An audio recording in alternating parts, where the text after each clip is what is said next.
말씀을 듣는 3대 자세. 로마서 10장 16절에서 21절 말씀. 말씀을 듣는 삶의 중요성.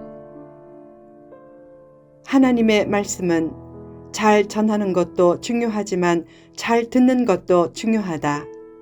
오늘날 교회가 힘을 잃어버린 가장 큰 이유는 말씀을 바르게 잘 전하지 못하는 설교자의 책임도 크지만 말씀을 바르게 잘 듣지 못하는 성도의 책임도 있다.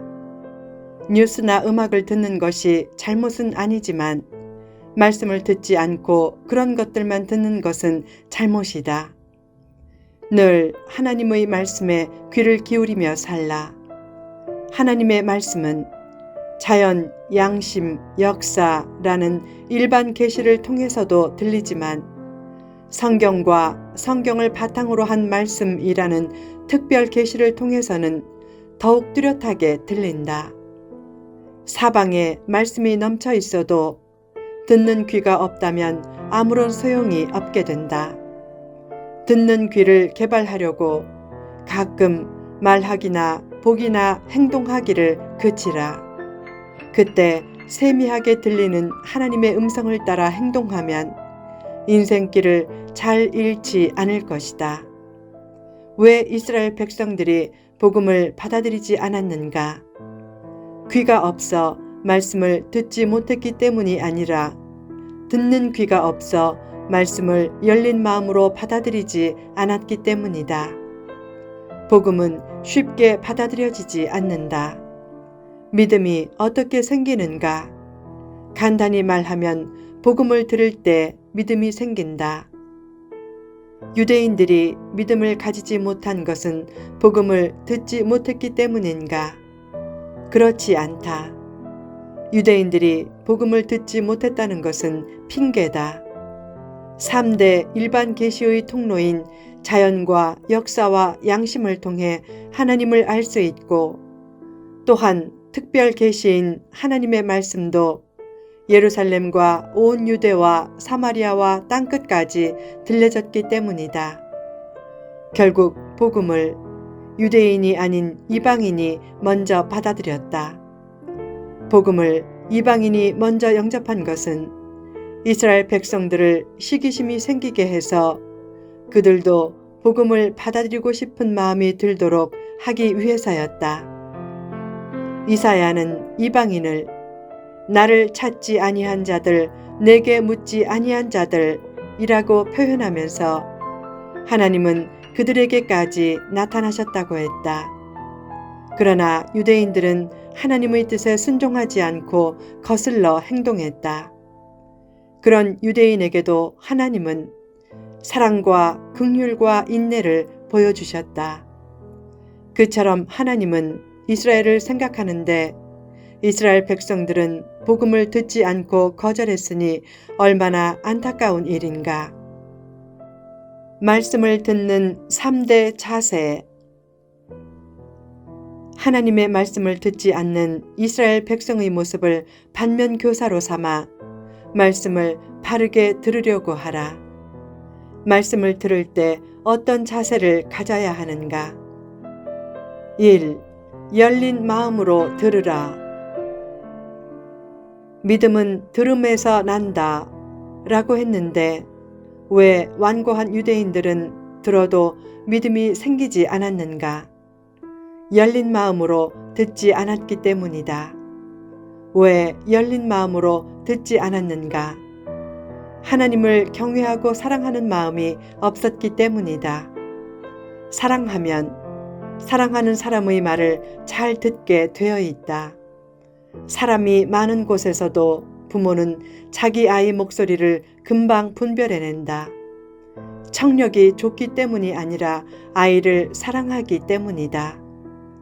하나님의 말씀을 열린 마음으로 들을 때 나타나는 중요한 특징 중의 하나는 사람 말에도 열린 마음으로 귀를 기울이면서 독재형 리더십이 아닌 개방형 리더십을 가질 가능성이 커지는 것이다. 하나님 말씀을 들을 때 열린 마음과 바른 자세를 가지고 내게 주신 말씀으로 들으려고 하라. 말씀을 듣는 자세 속에 하나님을 사랑하는 모습이 나타나 있고 상당한 하나님의 은혜도 예고되어 있다.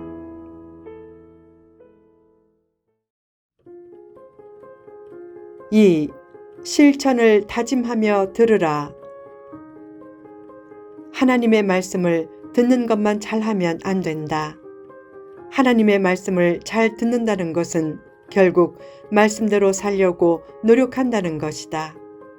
믿음이 좋다고 하는 것의 핵심 의미는 하나님 말씀에 순종을 잘한다는 것이다. 추구하는 것보다 순종하는 것이 앞서 있어야 하는 가치다. 루터는 이렇게 말했다. 나는 무엇보다 말씀에 순종하고 싶다. 열린 마음과 귀를 가지고 말씀에 순종할 때 놀라운 현실 극복 능력이 나타난다. 설교를 들을 때 감동적인 예화로 눈물을 흘리고 재미있는 유머로 몇 번 즐겁게 웃으면 은혜 받았다고 말하는 경우가 많다. 그러나 진짜 은혜 받은 증거는 말씀대로 살려고 하는 의지와 실천이 있는 것이다. 아무리 설교 시간에 눈물을 많이 흘리고 즐겁게 많이 웃었어도 말씀대로 사는 모습이 없으면 진정으로 은혜 받은 모습이라고 할 수 없다. 중요한 것은 말씀대로 살려는 작은 노력이다.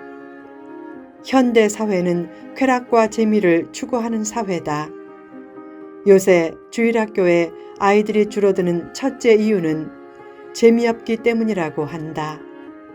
어른들도 재미를 찾고 있다. 설교도 재미있고 프로그램도 재미있어야 된다. 그런 모습은 영혼에 큰 위협이 된다. 재미나 쾌락보다 바른 길을 선택하고 추구하라. 재미있는 말씀을 듣고 끝나지 말고 들은 말씀대로 실천하며 사는데 더 관심을 기울이라.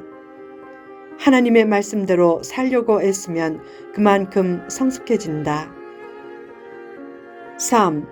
전도할 마음으로 들으라.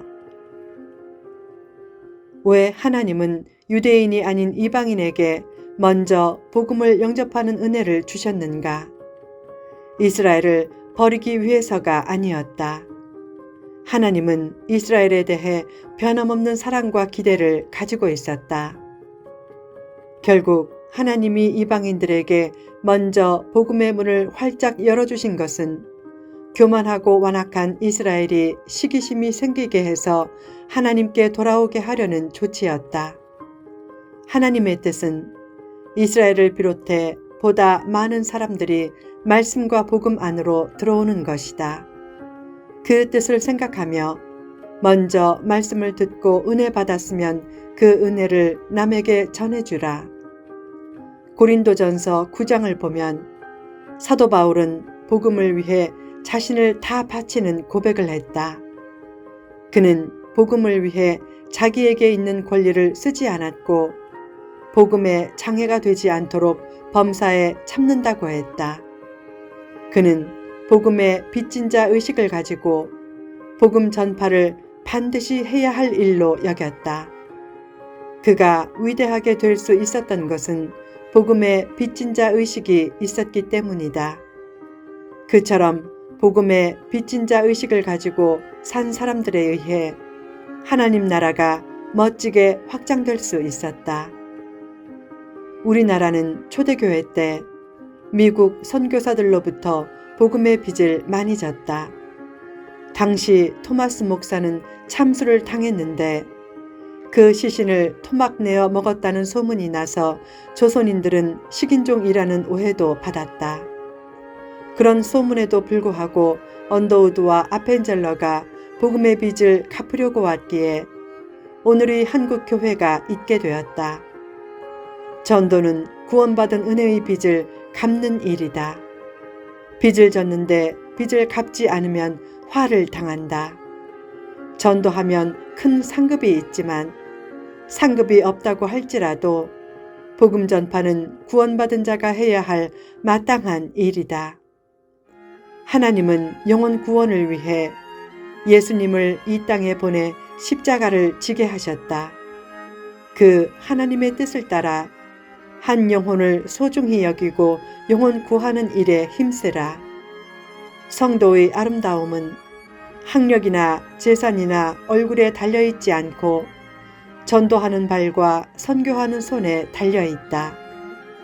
전도하고 선교하면 아픔도 당하고 누림의 삶을 일정 부분 희생해야 하지만 하나님은 그 희생에 대해 가장 큰 보상으로 갚아주실 것이다.